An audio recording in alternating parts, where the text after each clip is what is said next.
oxygen in the air or plants or water or anything.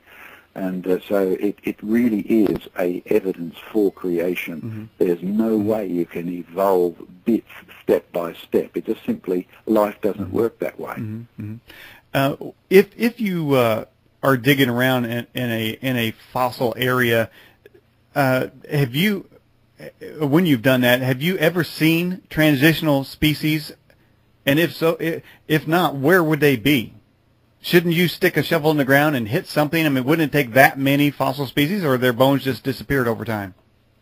Well, Professor Waterhouse, who was the chief professor at my own university after I'd finished my degree, he made an interesting observation. He said, you know, if one creature in every sort of 10,000 has a chance of being fossilized, then over 4.5 billion years there should be millions of fossils, including all the transitional ones.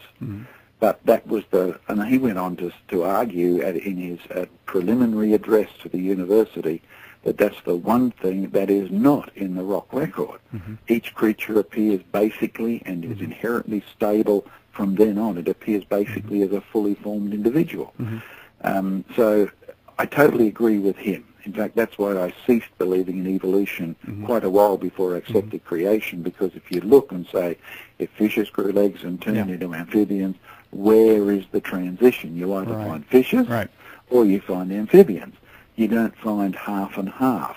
Now, the concept of transitional forms is an artificial one, and as I said, Aristotle long ago arranged creatures in an order of being from simple to complex. But of course he wasn't an evolutionist, he was just arranging them in an order of complexity.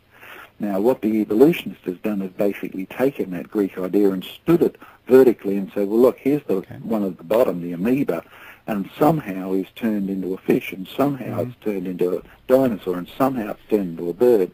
And if that's true, you then have to argue there should be this many links in between. But as Darwin said, that's the weakest part of the theory, and 150 years after he wrote his book, it still is. That's one reason, as I said, I abandoned evolution. And again, I'd encourage folks, go to creationresearch.net, click on the search engine, insert missing link or transition form or design, they'll find some fabulous stuff there. I don't know if you caught my monologue before the program.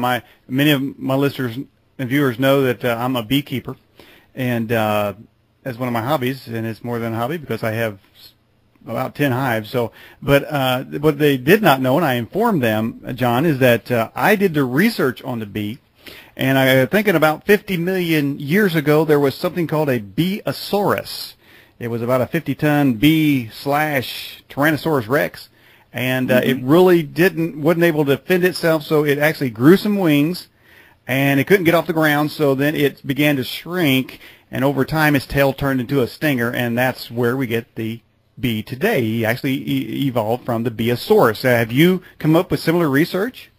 Well, you know, if you could believe that, you could believe anything. I'm sure your listeners agreed, but you know, the exaggeration in your commentary is not far from really what the evolutionists are believing, who says we started out as hydrogen, which is minuscule compared to bees, and somehow accumulated enough information and other chemicals till finally we did crawl out onto the land, and then we evolved wings.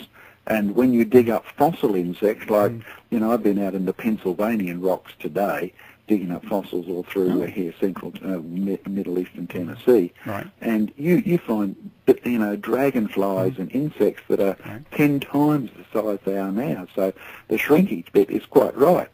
We've got a couple of fossil bees, but they look like dead bees, mate. So I'm afraid your theory of Beeosaurus is fascinating, evolutionary, but no help at all. Dang it. All right. But now, are there fossil records of insects at all? Yeah, I've got hundreds of insects in my fossil collection. You know, I've got flies and you know, dragonflies and there's even butterflies and moths. I don't own a fossil moth yet, but I'm looking forward to it. But yeah, there's lots of. In fact, if I remember the number correctly, the last time I checked, there was over 12,000 fossil insects that were actually in the official list, and the vast majority are what we call living fossils. In other words, they're still here. The few that aren't have basically become extinct. But as I love to tell people, dying out is no help to the theory of evolution, because nothing evolves to replace you. We just end up with fewer creatures. I mean, I do a lot of work in schools, and the thing that gets the students today is help the panda, it's endangered. You know, watch out for the polar bear, it's endangered. Well, the reality is, when these things die out, that's it. But there's nothing new evolves to replace them. That's why it is a tragedy. But it's the opposite of evolution. Well, it's again evidence of the world going from good to bad to worse to Illinois. Well, what about the Polabarosaurus? I mean, surely there was one of them too. You know, everything. Well, when I was in Europe, somebody offered me a fossil bear skull for my collection. And these were from giant cave bears. So A, they used to be bigger. C, there's now smaller. D, even though the polar bear's impressive, there's a lot less bears on the planet. I mean, I don't believe all this nonsense about the polar bear dying out at the moment, because my count is he's gone from 5,000 to 27,000. Mr. Gore and Co have got it all wrong. But, you know, they've simply become bears, and there are lesser bears because largely we hunted them. Well, I mean, I myself was a Danosaurus. I got a question, though. I don't know, this might have to do with evolution, but in Genesis 6, the biblical text records evidence of giant humans. Is that something we evolved from, or they evolved from us? Well, you find that size is an interesting thing, because the size you reach is governed by A, the quality of your genes, B, the quality of the environment. So that you may remember after the Vietnamese War, there were many Vietnamese who came to the USA, and Mum and Dad were tiny, you know, 5 foot tall. And then little Johnny's grown up over here with high-quality protein like McDonald's and Hungry Jack's and things like that. And now he's 6'2", all in one generation. So that it's simply because over here you don't have to dodge bullets, eat Agent Orange. The environment is much better. So what you're looking at is evidence in Genesis. You may remember when Moses invaded the land of Canaan, there were giants too, but there's a bit more information. It says it took 2 men to carry 1 bunch of grapes. The fruit was doing better. Well, John, didn't they have 6 fingers and 6 toes? That sounds like some kind of genetic mutation to me. Well, in the end they did. Because, I mean, today some of us have 6 fingers and 6 toes. I can show you quite a few humans, but we are on the way down when that happens. And it's interesting to note that the giants who are recorded, like Goliath's children, had 6 fingers and 6 toes. And it's not long after that that family disappears off the planet. So, yes, despite the quality of the environment, remember how the people of Israel described it, a land overflowing with milk and honey? It was full of the best fruit and food, and now go there and have a look at it. Well, it doesn't support anywhere near the productivity it used to.